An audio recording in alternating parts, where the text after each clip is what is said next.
तर एकंदरीतच मी पहिल्याच दिवशी सांगितलं होतं की हे हेमाडपंथी मंदिर आहे. या मंदिराला एक इतिहास आहे. हे मंदिराची बांधणी करताना पेशव्यांनीही हातभार लावला. नंतर अहिल्याबाई होळकर यांनीही हातभार लावला आणि सुंदर मंदिर तयार झालं. या गावची लोकसंख्या 20-25 हजार असेल, 14,000 आहे. भाविकांचं फ्लोटिंग पॉप्युलेशन 40,000 आणि रोजचे 40,000 भाविक तिथे येतात.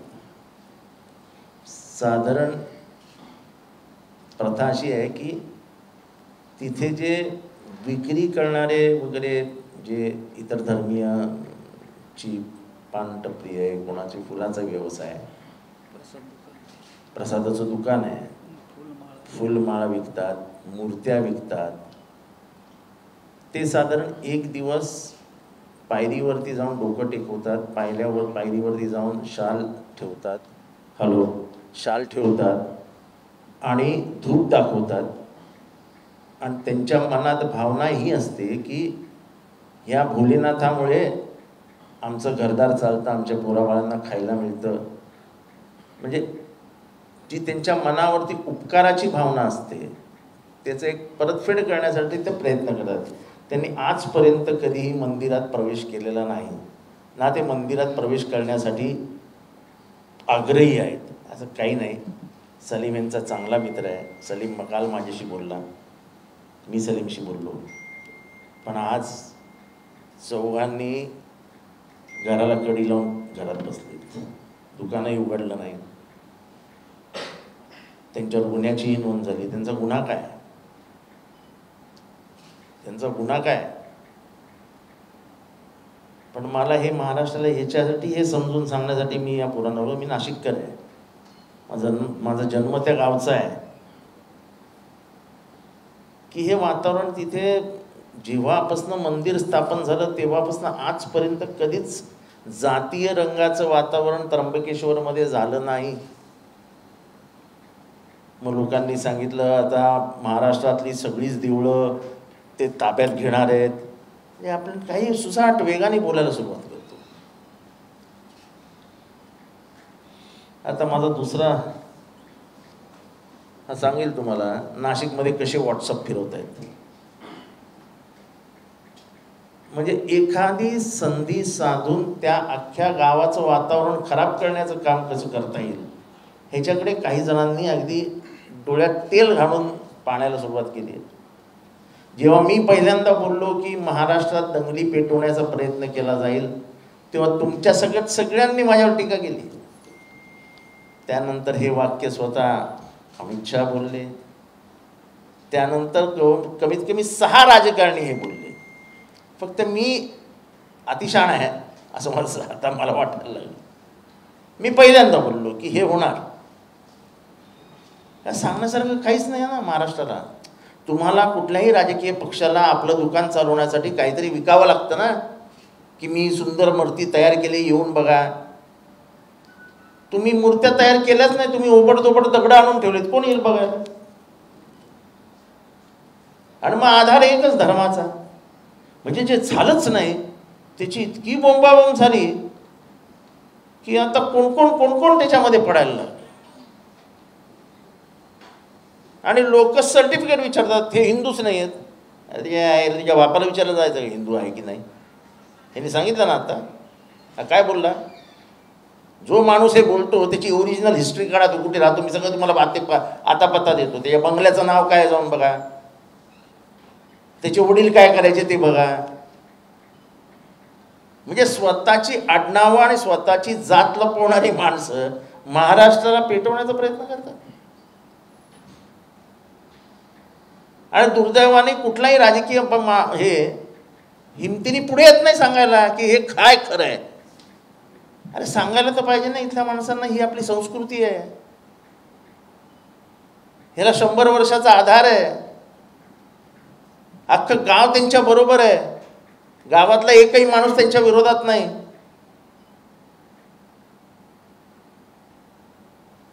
आणि मग त्याच्यामुळे जे पूर्ण महाराष्ट्रात गैरसमज निर्माण होतात ते जबाबदारी कोण घेणार आता? आणि म्हणून मी पत्रकार परिषद यांच्याशी सगळ्यांशी बोलून तो सलीमी यायला तयार होता. मीच सांगितलं तू नको येऊस, त्याला भलताच परत कलर दिला जाईल. आता इथं सगळी हिंदू पोरं आहेत, मराठा आहेत, कोण कुठल्या विविध जाती पंथाची असतील, हेच सांगतायत ना यांच्या तोंडातनं खरं काय ते. अख्खं गाव एकत्र झालंय की हे बंद कराय, आमच्या गावाला बदनाम करू नका.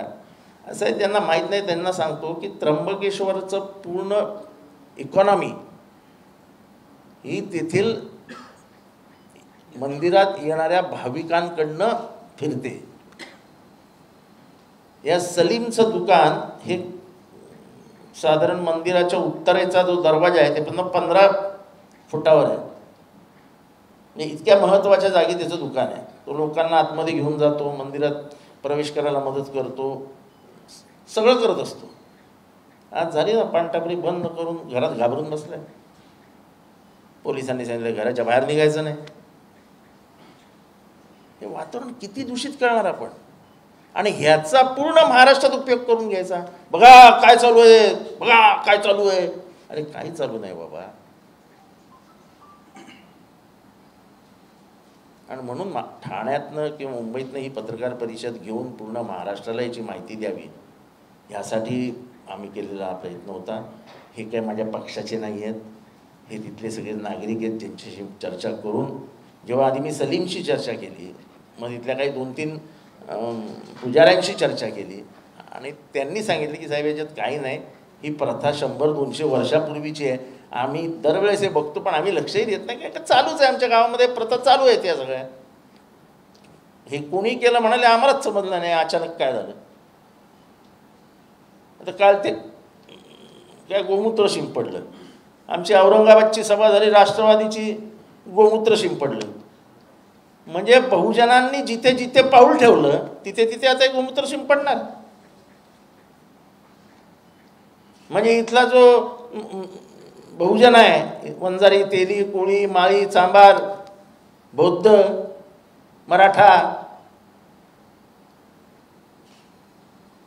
हे जिथे जिथे जातील त्यांच्या त्या मागे तुम्ही ते गोमूत्र शिंपडत जाणार. म्हणजे आम्ही इतके तुच्छ आहोत, तुम्ही आम्हाला आधुनिक शूद्र मानता. अरे आता तर अभ्यासात पण आम्ही तुमच्याबरोबर आलो. पूर्वी कमीत कमी अशिक्षित होते तर कळायचं तरी नाही आम्हाला आमच्या बापजाद्यांना. ही जी काय परिस्थिती निर्माण केली जाते, ही कशासाठी केली जाते मला माहीत नाही, पण ह्याच्यात महाराष्ट्राचं प्रचंड नुकसान होतं आहे. आणि आता बघा आज टी व्हीवरती बातम्या आहेत की कोणी भाविक आलेच नाहीत आज. आता आज भाविक आले नसतील तर ज्यांच्या हारावरती घर चालतं त्यांचंच घर चालेल, किंवा जे पेढे विकतात त्यांचाच घर चालेल. आता ते पेढे 2 दिवस टिकणार आहेत का? कंदी पेढे, त्र्यंबकेश्वरचे पेढे फार प्रसिद्ध आहेत. त्याच्या दुधाचा एक खराब नाही होणार त्याच्यातला. त्याच्यात तुम्ही लोकांनी विचार करा की हे असं करून महाराष्ट्र आपण प्रगतिशील महाराष्ट्र करतोय की अधोगतीला नेतोय. आणि आता नाशिकमध्ये कसे व्हॉट्सअप फिरवत आहेत त्या नगरसेवक सांगेल. आज या ठिकाणी साहेबांच्या माध्यमातून नाशिकमधील त्र्यंबकनगरीतला जो विषय आम्ही साहेबांना पूर्ण त्याचं सांगितलं, आणि हा विषय चालू असतानाच आपल्या माध्यमातून सांगायचं आहे की नाशिकमध्ये आमचे जेवढे ग्रुप आहे प्रत्येकाच्या, आपल्या म्हणजे नाशिकच नाही महाराष्ट्रातील प्रत्येकाचे व्हॉट्सअप ग्रुप आहे. त्या ठिकाणी हिंदू मुस्लिम आणि हिंदूंना मुस्लिमांपासून कसा धोका आहे, मंदिरांना कसा धोका आहे, अशा प्रकारचे वेगवेगळ्या प्रकारचे मेसेज ग्रुपवरती आता यायला लागलाय. आम्ही साहेबांना सांगितलं की महाराष्ट्रातले जे मुद्दे आहे, बेरोजगारी असेल, तरुणांना रोजगार नाही, या मूळ मुद्द्यांना बगल देऊन अशा प्रकारचे माथे भडकवण्याचे काम या सोशल मीडियाच्या माध्यमातून सुरू आहे. मी आपल्या माध्यमातून सुद्धा विनंती करेल की मूळ प्रश्न जाणून घेतल्याशिवाय आपण तो चॅनलवर दाखवला नाही पाहिजे. कारण आमचं त्र्यंबकनगरीपासून आमचं गाव अवघं 15 किलोमीटरवरती आहे, पण आता त्या चॅनलच्या माध्यमातून लोकांना असं कळते की तिथे मंदिरात आत प्रवेश नाही आहे, तिथलं वातावरण खराब झालेलं आहे. पण असं कुठल्याही प्रकारचं वातावरण तिथे घडून झालेलं नाही. सर्व लोक एका विचाराने तिथे राहतात. आपल्या चॅनलच्या माध्यमातून एवढंच सांगायचं आहे की हा महाराष्ट्र संस्कृती परंपरा जपणारा आहे, पण या चुकीच्या लोकांच्या माध्यमातून, स्वार्थी राजकारण्यांच्या माध्यमातून मूळ मुद्दे बाजूला ठेवून मग माथे भडकवण्याचे काम या ठिकाणी सुरू आहे. म्हणून आम्ही साहेबांना सांगितलं आपण आपल्या माध्यमातून या प्रश्नाला वाचा फोडावी ही विनंती करण्यासाठी या ठिकाणी आम्ही आलो.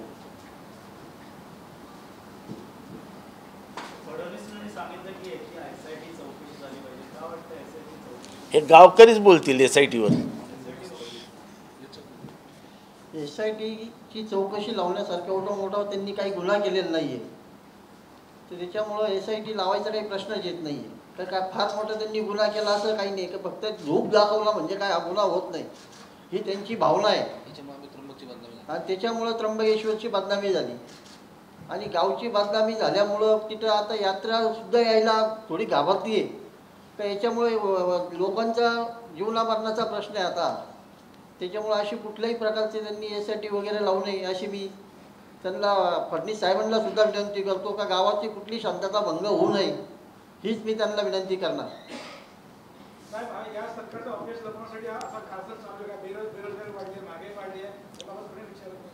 हे बघा, मी तुम्हाला सांगतो, मी 2 महिन्यापूर्वी घाटकोपरच्या राष्ट्रवादी काँग्रेसच्या शिबिरात पवार साहेबांसमोर बोललो होतो की महाराष्ट्रातल्या दंगली वाढणार.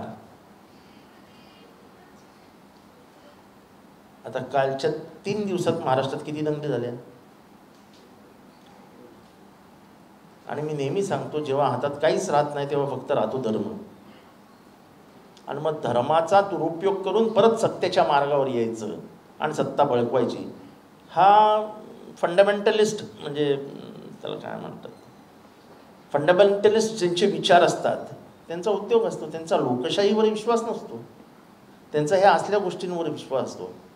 आता ह्या एका देवळाचा विषय घेऊन तुम्ही आज TV वर बघा लोक काय काय बोलत आहेत. त्यांचा देवळं बळकवण्याचा प्लॅन आहे, हे देवळात घुसणार आहेत. हे ते माथं भडकवण्याची कामं आहेत ना. ह्याच्याने तुम्ही क्षणिक तुम्हाला बरं वाटतं, एखादी दंगल होईल, तुम्ही त्याच्यात 4-2 लोक शहीद होतील, मारले जातील, काय होईल ते होईल. नुकसान कुणाचं होतं? कधी एखादा श्रीमंताचा बंगला जळाला ऐकलंय का कोणी? कधी एखाद्या दंगलीमध्ये एखादा श्रीमंत करोडपती मारला गेला ऐकलंय का?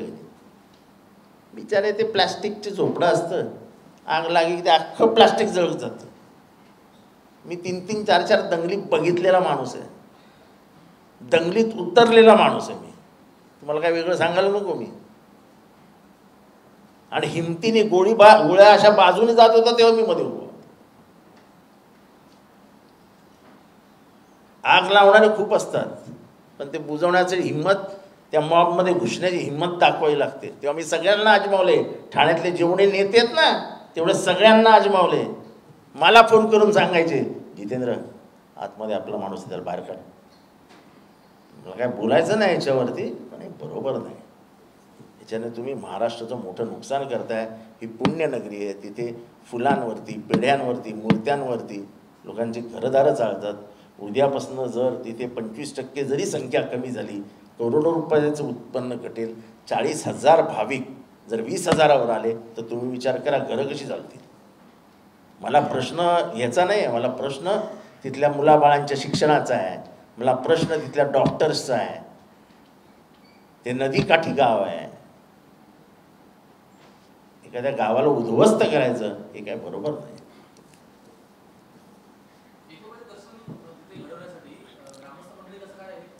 नाही सगळे काल आम्ही तेवढ्यासाठीच एक शांतता समितीची बैठक घेतली त्र्यंबकनगर परिषदेच्या कार्यालयामध्ये. त्याच्यामध्ये सर्व पक्षाचे प्रतिनिधी तिथं आलेले होते, सर्व समाजाचे प्रतिनिधी तिथं आले होते, त्याच्यामध्ये सर्वच. आणि त्या सगळ्यांनी ही सगळं प्रकार थांबवण्यासाठी आवाहन केलं. आणि असा प्रकार आमचा घडला आणि आम्ही नागरिक आणि गावकरी आम्ही सक्षम आहोत. फ्लोटिंग पॉप्युलेशनवरती आमच्या गावाचा उदरनिर्वाह होतो. एकमेकांशी कनेक्टेड आमचे तिथं व्यवसाय आहेत. मंदिराच्या देवाच्या भरोशावरती अनेक व्यावसायिक तिथे आहेत, त्या विधींच्या भरोशावरती अनेक व्यावसायिक आहेत. पण असं वातावरण झाल्यानंतर काय परिणाम होतो आणि मीडियाच्या माध्यमातून एक सेकंदात कुठला विषय कुठे निघून जातो, त्याचा परिणाम भाविकांना, समजा उत्तर प्रदेशवरून दिल्लीवरून एखादा भाविक येणार असेल, त्याचं रेल्वेचं ट्रेनचं तिकीट बुक असेल आणि तो तिथं दर्शनासाठी किंवा विधीसाठी येणार असेल, त्यांनी जर मीडियात कुठं असा गैरप्रकार बघितला तर तो तिथं येण्यापासून त्यांनी, म्हणजे आम्हाला फोन आले आणि माझे मित्र आहे लक्ष्मीकांत थेटे म्हणून, ते विधी वगैरे करतात तिथं, काल सर्पशांती वगैरे येते, तर त्या विधीवरती 10-12 प्रकारचे धंदे सुद्धा अवलंबून असतात. तर ते म्हणजे त्यांना, आम्हाला मला काल फोन आला की हम त्र्यंबक हमें आना है या नहीं आना है, हमारे डेट फिक्स है विधि की, हमें दर्शन भी करना है, तो ये हमने टीवी में देखा, हमें आना है की नहीं आना है. ऍक्च्युली सगळं सेफ होतं, पण ह्या वातावरणामुळे ते सगळं बिघडलं आणि आम्ही साहेब काल परवा आकडे पण घेतले, बरेच भाविक त्या ठिकाणी कमी झाले नाही आम्ही सांगितलं तसं. तर त्यासाठी आम्ही काल आवाहन केलं आणि आजही साहेबांच्या माध्यमातून या पत्रकार परिषदेतून मी संपूर्ण महाराष्ट्र, भारतात जिथे जिथे हा टीव्ही बघतील आवाहन करतो, संपूर्ण शांतता त्र्यंबकमध्ये आहे. आम्ही नागरिक सर्व धर्मीय त्या ठिकाणी सक्षम आहोत. कुठल्या बाहेरच्या संघटनांची, कुठल्या तरी जातीयवादी संघटनांची आम्हाला काही त्या ठिकाणी निवाळा करण्याची गरज नाही, तो वाद पेटवण्याची गरज नाही. आनंदाने या, दर्शन घ्या. आम्ही तिथं संरक्षक म्हणून एक सेवाभावी वृत्तीने त्या ठिकाणी बसलेलो आहोत, तर कुठल्याही प्रकारचा असा वाद त्या ठिकाणी झालेला नाही. पोलीस प्रशासनालाही काल आम्ही विनंती केली. तुम्ही हे जे म्हणत आहे, जे ज्यांचे हे आहे टार्गेट की हे असं घडवायचे आहे, तर तुमच्या शांतता कमिटीला त्यांचे प्रतिनिधी वगैरे आहे का, तुम्ही त्यांना समजावलं ते रोखण्यासाठी? काल काही मी मगाशी उल्लेख केला तसा काल काही संघटनांचे प्रमुख तिथं आले होते, काही हिंदू महासभा वगैरे वगैरे अशा काही भाजपचे काही पदाधिकारी त्या ठिकाणी आले होते, त्यांना चुकीची माहिती मिळाली. त्यांनी उपमुख्यमंत्र्यांना, गृहमंत्र्यांना वेगळी माहिती दिली, तेही तिथं आले होते. त्याच्यामध्ये गावाचे कुठलेही लोक गावाचे सहभागी झाले नाही. काही ते 2-5% युवकांना जातीवाद या विषयावरती, हिंदू मुस्लिम या अशा पॅटर्नवरती भडकवण्याचं काम झालं. तर त्यांना आम्ही नंतर बोलून घेतलं त्याचं आमच्या शांतता कमिटीच्या मीटिंग नंतर, आणि त्यांना आम्ही समजावून सांगितलं की याचे दूरगामी परिणाम कसे होतात. आणि मग त्यांनी ते कन्व्हिन्स झाले, गावाचाही विचार केला, सगळ्या गोष्टींचा मोठ्या लेवलला विचार केला आणि तो सगळा प्रकार त्यांनी समजून घेतला. शुद्धीकरण गावामध्ये काही संस्था, संघटना येतात, तर त्यांना ग्रामस्थ मिळून एकत्र त्यांना पिटावून लावणार का? तेच काल घडलं. मी जे आता सांगितलं, साहेबांनी त्याचा उल्लेख केला की शुद्धीकरण वगैरे वगैरे वगैरे. मग असं शुद्धीकरण असेल तर असं काही प्रत्येकाची जात बघून, धर्म बघून तिथं प्रवेश दिला जात नाही. तिथं त्या मंदिरामध्ये पूर्वी शूटिंग झालेले आहे. शूटिंग होताना अनेक मोठी टीम त्या ठिकाणी यायची, देवाची पालखी दिली गेलेली याच्यापूर्वी, बरोबर ना. तर अशा वेळेस आपण प्रत्येकाचं काय याच्यावरती, बॉडीवरती आपण जात चेक करणार, धर्म चेक करणार, त्याचा अनावधानाने काही गोष्टी होतात. परंतु एवढं काही असं हे वातावरण तिथं नाही जे आपण निर्माण करतोय.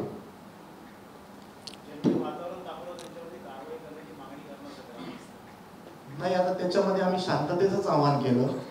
हे पोलीस बडगा हे ते उलट आम्हाला ते उलथवून कसं लावायचं, इथं आलो आम्ही एवढ्या करता की हे पूर्ण भारतभरातून कसं उलथवून या छोट्याशा घटनेतून लावता येईल या अनुषंगाने आम्ही इथं आलो. आम्हालाही नाही वाटत कोणाचं आयुष्य उद्ध्वस्त व्हावं आणि कोणावर अशी कारवाई व्हावी, परंतु हा प्रकार मात्र थांबला पाहिजे आणि याच्या मागचा उद्देश तो लोकांसमोर आला पाहिजे. या अशा घटनांमधून हा आमचा उद्देश आहे. आम्ही त्या कारवाई वगैरे त्याच्यावरती आता पोलिसांनाही तिथं आम्ही त्या शांतता समितीच्या बैठकीला निमंत्रण दिलं होतं. पोलिसांच्याही कानावरती हे विषय घातले की कोण आले होते ते आयडेंटिफाय करा, ते कशासाठी आले होते, त्यांनी काय स्टेटमेंट दिले. त्या मंदिरामध्ये आमची पुजारी मंडळी बसलेली होती. कारण एकाने असंच मगाशी उल्लेख केलेला, त्या व्यक्तीने असा चालू केलं त्यांनी राजकीय ती भाषा वगैरे, तर तिकडून आवाज आला त्या पुजाऱ्यांमधून, इथं राजकारण नको, अजिबात राजकारण करायचं. म्हणजे तो जो आमचा सहभाग होता त्या प्रक्रियेमध्ये, त्या प्रकारामध्ये, तोच आमची त्याच्यावरती कारवाई किंवा तोच आमच्यावरती त्याचा आक्षेप त्या ठिकाणी नोंदवला गेला.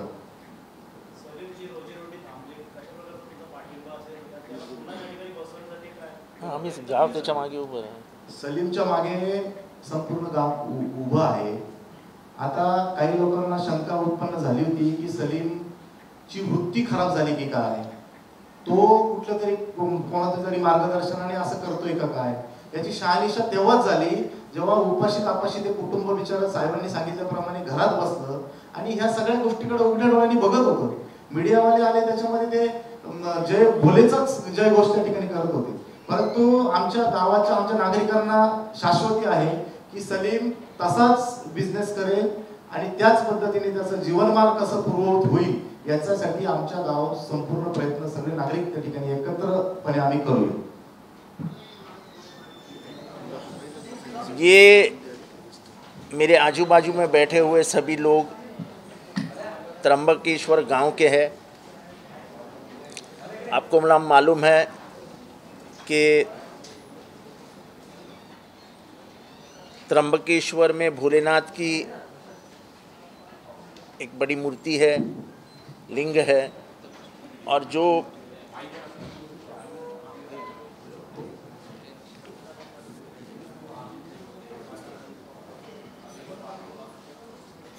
मेरे आजू बाजू में जो बैठे हैं वो सब लोग त्र्यंबकेश्वर से हैं। और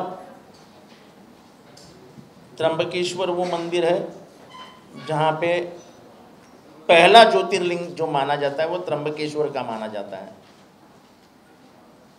उसकी पूजा होती है, उसकी साधना होती है, और ये सभी लोग उस गांव के रहवासी हैं। उस दिन जो कहानी बताई गई है वो कहानी झूठी है। इस गांव में 100 साल से ऊपर ज़्यादा परंपरा है कि मुसलमान समाज जब अपने कोई त्योहार के लिए निकलता है तो एक चद्दर वो जाके जो पहली पायदान है, पहली पायरी, उसके ऊपर रखते हैं, उसको लोभान देते हैं और निकल जाते हैं। गांव भी उसको कुछ ज़्यादा इम्पोर्टेंस देता नहीं है क्योंकि यह परंपरा रही है। लेकिन उसी परंपरा को लेकर कुछ लोगों ने ऐसी बातें फैलाई कि त्र्यंबकेश्वर गांव ही बदनाम होगा। मैं खास करके इन लोगों को पूछा, बात किया, मैंने सलीम से भी बात की। मुझे डर इस बात की है कि आने वाले दिनों में मई महीना शुरू हुआ है, छुट्टियां चालू है, लोग देव दर्शन के लिए निकलते हैं। त्र्यंबकेश्वर की पूरी अर्थव्यवस्था उस मंदिर से जुड़ी हुई है। अगर भाविक की संख्या कम हो गई तो उनका अगला साल खराब जाएगा। कभी इसके बारे में किसी को कुछ भी सोच विचार नहीं है। बच्चों की स्कूल की फीस, खाना, दूध, घर चलाना। हम गांव के बाहर रहते हैं, हमको कुछ नहीं है, हम तो जब जाएंगे भी नहीं उधर। जो वहाँ भाषण करने गए वो चले जाएंगे पुणे, वो चले जाएंगे नासिक, गांव में कोई नहीं रहेगा। लेकिन गांव में जो बेकारी आएगी, जो पैसे की कम आमदनी होगी, तो क्या होगा? और सच्चाई किसी को पता ही नहीं है। 100 साल से जूनी परंपरा है, आप इनके मुंह से सुनिए। ये सलीम तो इनका वर्ग मित्र है, उसका दुकान उत्तर दरवाजे से 15 फुट पे उसका दुकान है। वो कम से कम 100-200 भाविक को मंदिर के अंदर जाके छोड़ता है, उनको वसीला लगा के अंदर जाने की परमिशन मिलवा के देता है, सब करता है वो। हार फूल का धंधा करने वाले कितने लोग वहां पे अलग अलग धर्म के हैं, अलग अलग जातियों के हैं। अभी कहीं भी जाओ, तुम वापस जाने के बाद उधर गोमूत्र छिंटा जाता है। हमें मालूम है हम क्षुद्र हैं, हमको हमारी जात की पहचान मत करवाओ। अभी हम औरंगाबाद में भी, संभाजी नगर में भी हमारी सभा हुई गोमूत्र। ये कौन सी नई परंपरा आई है महाराष्ट्र जैसे प्रगतिशील राज्य में कि हम इंसानों के पैर के नीचे की जमीन शुद्ध करने के लिए गोमूत्र डाल देते हैं। ये क्या लाना चाहते हो तुम वापस इस देश में? हम बहुजन हैं, हम पिछड़े हैं, हमें कोई डर भी नहीं लगता और हमें कोई अपमानित भी नहीं कर सकता कि तुम शूद्र हो। पर तुम्हारे मुंह पे जितनी सरस्वती है उतनी ही मेरे मुंह में सरस्वती है। वो जमाना अलग था जब हमने हमारे से सरस्वती दूर रखी थी। अब सरस्वती को छीन के हमने हमारे लात में लिया है, भीख मांग के नहीं लिया है। तो ये जो भेदभाव है वो कम होना चाहिए, और इसकी जो असलियत है ये आप इन तीनों से सुन लीजिए। जो वीडियो में दिखाया गया, जो वीडियो वायरल किया गया, उसके पीछे क्या साजिश रची गई? क्या साजिश है, क्या इसके पीछे? नहीं तो साला वीडियो कस हिंदी में वीडियो इसमें जो प्रसारित किए हुए वीडियो वो दो है। एक जो पिछले साल निकाला गया था, जहाँ पे पुराने कोई सिक्योरिटी गार्ड्स होंगे, तो फर्स्ट स्टेप जो होती है दरवाजे के बाद में जो फर्स्ट स्टेप होती है, वहाँ पे जाके उन्होंने वो लोबान या धूप दिखाई।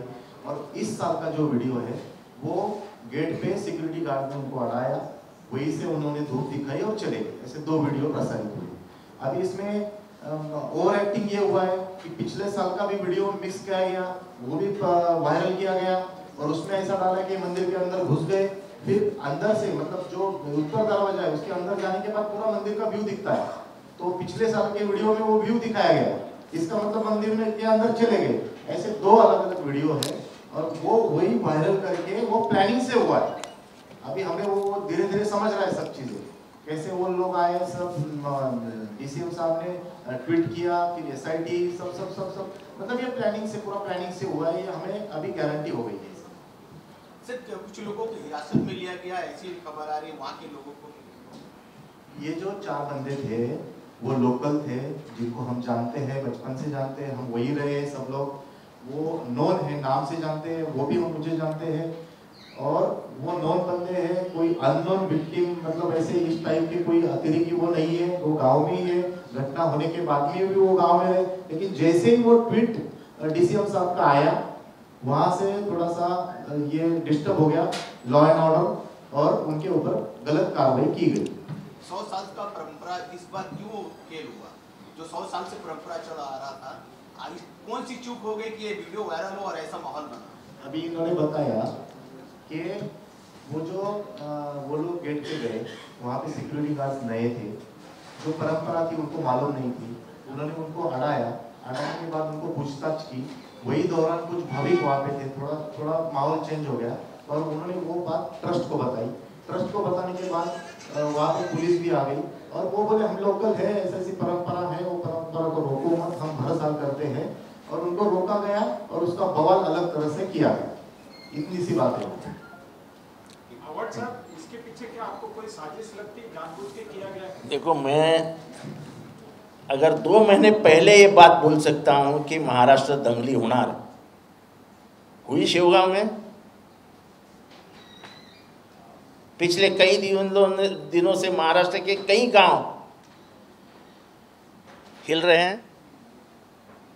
त्र्यंबक का उदाहरण तो मैं इसीलिए देना चाहता हूं कि इतने बड़े मंदिर, यानी जो पूरे विश्व में पहला ज्योतिर्लिंग माना जाता है, उधर जो घटना घटी ही नहीं, उस घटना को हाथ में पकड़ के माहौल खराब किया जाता है। तो और क्या बताए, भगवान को ही तुम कटहरे में रख के अगर अपनी राजनीति की, ये बहुत बुरा है, बहुत बहुत ज्यादा बुरा है। ये ऐसा है, मैं अभी से फिर से बोल रहा हूं कि ये गांव की पूरी आमदनी जो है, पैसा वहां का जो घूमता है, वो मंदिर के माध्यम से घूमता है, भाविक के माध्यम से घूमता है। 40,000 भाविक हर रोज आते हैं वहां पे। अगर उसमें से 20,000 कम हो गए तो ये गांव की आमदनी आधे पे आ जाएगी। कहाँ जाएंगे गरीबों के बच्चे? कौन भरेंगे उनका स्कूल का फीस? उसमें कोई हिंदू मुसलमान नहीं करता है फिर कि हिंदुओं को स्कूल की फीस माफ कर दो, चलो जाओ उनको मुफ्त खाना दो। ऐसा नहीं होता है। दंगल के 4 दिन हो जाते हैं, अपना वोट ले लिया, बंटवारा हो गया, अपना काम हो गया, चल दिए हम गांव से बाहर। बाद में जो भुगतना पड़ता है वो गांव वालों को भुगतना पड़ता है। और इसीलिए मैं त्र्यंबक वालों का अभिनंदन करता हूं कि उन्होंने पहले ही कहा कि गांव एक होके हम बाहर वालों को अंदर नहीं आने देंगे। चाहे तो मैं भी जा सकता था इनको मिलने के लिए त्र्यंबक, मेरा तो गांव है, पर ये बाहर वाले जाके जो कुछ बड़प्पन करते हैं और हिंदू धर्म जैसे उनके बाप के मालिक है वो हिंदू धर्म हमको सिखाएंगे? जो खुद का नाम छुपाते हैं वो धर्म के बारे में क्यों बोलते हैं? तेरा नाम तो सच बता भाई।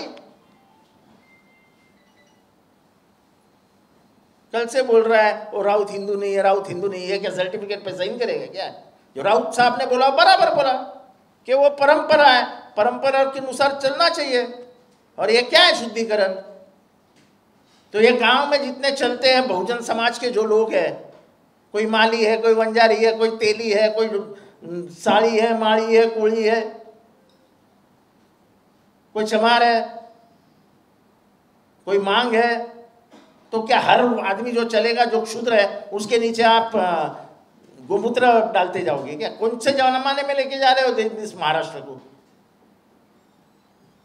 ये पहले गोमूत्र तुम्हारे सर पे डाल के जरा खुद का दिमाग साफ साफ करके एकदम बाहर आ जाओ। पूरा महाराष्ट्र का माहौल खराब कर देते। 2 मिनट का काम नहीं, पूरा महाराष्ट्र जगा दिया तुमने, पूरा देश जगा दिया। त्र्यंबकेश्वर के कारण उत्तर प्रदेश में इसके भाविक बहुत है, उत्तराखंड में इसके भाविक बहुत है, तो वहां से भी फोन आना शुरू हो गया, क्या लफड़ा हो गया, क्या लफड़ा हो गया। फिर अपने पे इधर 1-2-4 साने लोग हैं पॉलिटिशियन, नहीं नहीं सब मंदिर पे वो कब्जा करने वाले। अरे क्या पागलपना है यार। अरे घर में शांत बैठो ना भाई, तुमने दंगा देखा नहीं है, दंगे की हकीकत तुमको नहीं पता चली है, क्योंकि तुम्हारे बाप के सहारे अच्छे अच्छे बंगले में रहते हो और 10 पुलिस बाहर खड़े रहते हैं। तुमको क्या लेना देना है? वो बोल के बाहर चले गए, उधर दंगा हो गया, 10-15 लोग मर गए फायरिंग में, 100-200 झोपड़ियां जल गई। एक झोपड़ी जलने से उस आदमी का दिल जल जाता है।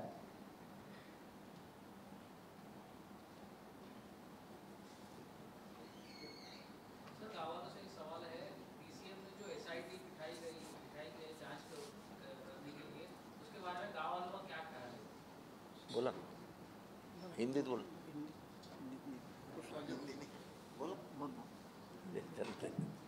अभी 9:45 को यह घटना हुई, 13 तारीख को शाम को, जब मंदिर 9 बजे बंद हो जाता है। उसके बाद में एक घटना हुई, 10-5 मिनट का सब ये माहौल था।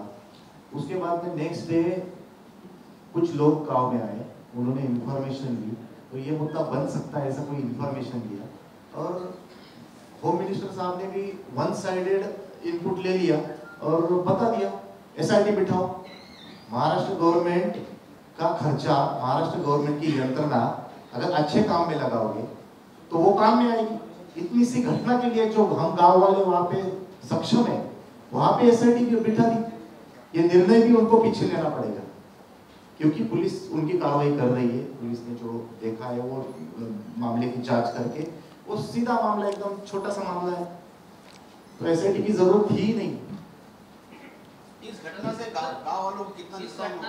तंबक के लोगों को कितना नुकसान हुआ? सर कल मैंने प्रैक्टिकली रिव्यू लिया। मेरे जो भाई साहब है, जो भाई है, अलग अलग जाति धर्म के लोग हैं, अलग अलग व्यवसाय करते हैं, विधि के माध्यम से उनको अर्थार्जन होता है। कोई कपड़े बेचता है, कोई फूल बेचता है, सामने बताया अभी, कोई नारायण नागरी वाले नाग बेचता है, कोई पूजा के साहित्य की दुकान है, कोई खिलौने बेचता है, कोई मूर्तियां बेचता है। मतलब ये हमारे त्र्यंबक में आने वाला हर भाविक कम से कम 1000-2000 खाने पीने की दुकान है, लॉजिंग है, 1-2 हजार रुपया खर्च करके वहां पे जाता है। उससे हमारी इकोनॉमी उधर बढ़ती है, उससे रेवेन्यू नासिक डिस्ट्रिक्ट का बढ़ता है। इस तरीके से वो बहुत बड़ा स्थान वहां पे है त्र्यंबक ज्योतिर्लिंग। और हमें फोन आ रहे हैं, हमें हमारे भाई लोगों को फोन आ रहे हैं कि त्र्यंबक में कुछ माहौल खराब है क्या, हम आए क्या नहीं। कुछ लोगों ने खुद होकर टीवी पे देख के वो आए नहीं होंगे। अगर साहब ने बताया वैसे, अगर ये पहले से ही कोविड से लेके बहुत सारे प्रॉब्लम्स क्रिएट हुए, तब से ही ये भाविकों की संख्या त्र्यंबक में कम हुई है, 20-25% कम हुई है, कोई भी त्र्यंबक का आदमी बताएगा। तो ये पहले से ही कम है, उसमें से ये फोन आए। अगर वो मतलब कल परसों से 3-4 दिनों से 13 तारीख से लेके आज तक कम से कम 20-25% वहाँ पे व्यावसायिकों से भी हमने बात की, 20-25% में घट गई है वो भाविकों की संख्या। उसकी वजह से इकोनॉमी भी घट गई। मतलब ये सीधा इफेक्ट हम पे भी आ रहा है और गवर्नमेंट पे भी आ रहा है। गवर्नमेंट का भी रेवेन्यू जनरेट होता है, वो भी कम हो गया। क्या आह्वान करना चाहेंगे? तो हमने अभी आह्वान किया कि ये कल हमने नागरिकों की शांतता समिति की बैठक ली। उसमें सभी जाति धर्म के लोग थे, सभी पार्टीज के रिप्रेजेंटेटिव थे, और सबने मिलकर ये डिसीजन लिया कि ये जो मीडिया में फैला हुआ क्या बोलते हैं उसको, रूमर्स है, उस रूमर्स को तुरंत रोक दिया जाए। गृह मंत्री साहब ने भी इस बारे में थोड़ा और सोच विचार करके, ये इतना सीरियस मैटर नहीं है, इसके ऊपर भी पुनर्विचार किया जाए। और त्र्यंबक में हम लोग वहाँ पे सक्षम है, हम लोग वो सब माहौल को हैंडल करेंगे आपस में, सब जाति धर्म के लोग मिलके। ऐसी कोई भी घटना त्र्यंबक में हुई नहीं है। पूरे देशवासियों से, महाराष्ट्र के सभी भाविकों से मैं निवेदन करता हूँ कि आप ऐसा कोई माहौल नहीं, शांति से आइए। हम आपकी सेवा भावी वृत्ति से आपकी सेवा करेंगे। वहाँ पे आपको दर्शन भी मिलेगा, आपके जो विधि कर्म है वो भी होंगे। और वैसा कोई माहौल बना नहीं है, ये सब बना बनाया मीडिया पे फैला गया गलत फहमिया है।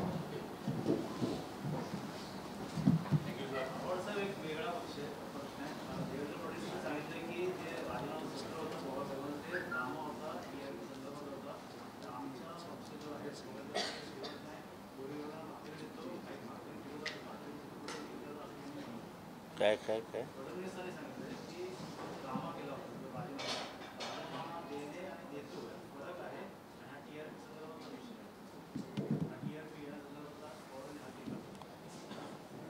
ज्यांच्या भोवती महाराष्ट्राचं राजकारण गेले 60 वर्ष फिरतंय त्यांना कुठलाही ड्रामा करण्याची गरज नाही।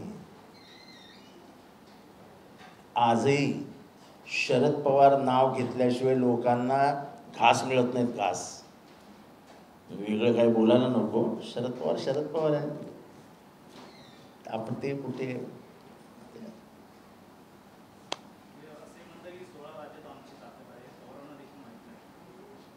पवारांना काहीच माहित नाही। पवारांना राजकारणाचं शिकवावं लागेल, म्हणजे ज्यांच्याकडनं पुरं देश राजकारण शिकतं त्यांना आता राजकारणाचे धडे घ्यायला इथे तिथे फिरावं लागणार आहे, असं दिसतंय आता।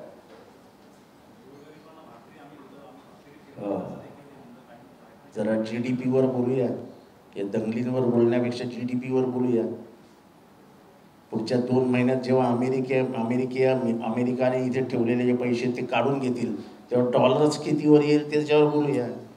तुम्ही नोकऱ्या किती देऊ शकलात, अनएम्प्लॉयमेंट कितीने वाढली त्याच्यावर बोलूया ना त्याच्यावर, म्हणजे तुम्हाला कळेल किती जणांच्या भाकऱ्या गेल्या आहेत। म्हणून तर धर्माचं नाव घेऊन तुम्ही जगतात की धर्म म्हटलं की लोक म्हणतात अर्धापोटी राहू पण धर्मासाठी लढू, पण ती धर्म अर्धापोटी राहतात। जेव्हा ते पूर्णपणाने भुकेले होतात ना तेव्हा क्रांती येते। जरा फ्रेंच राज्य क्रांती, रूसची राज्य क्रांती याचा अभ्यास करा। भुकेल्या नंग्या नागड्या लोकांनी ती क्रांती आणली आणि चांगल्यांना घरी पाठवले।